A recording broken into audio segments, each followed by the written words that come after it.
Actual test tayo sa IECB or stepper motor.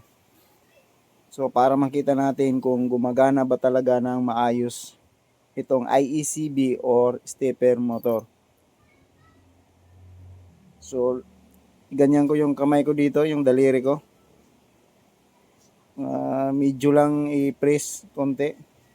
Tapos on yung susi.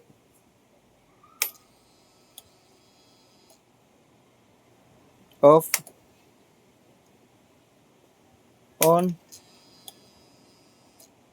Off. So ayan guys. So wala siyang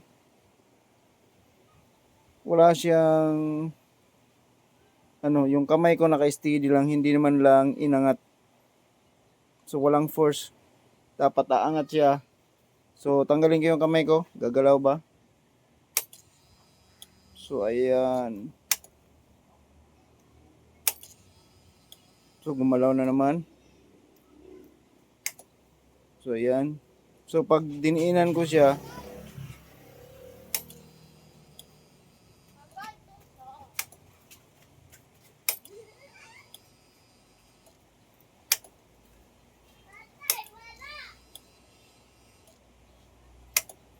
so hindi na siya normal. Tingnan mo, bigla na siyang tumaas. Umangat na siya masyado. So pag umangat yan na masyado, tutukod na yan dito.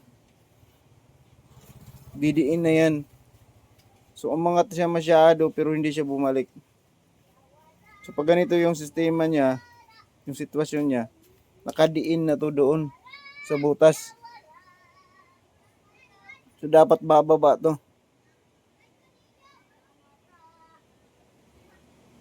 So wala na. Defect na to.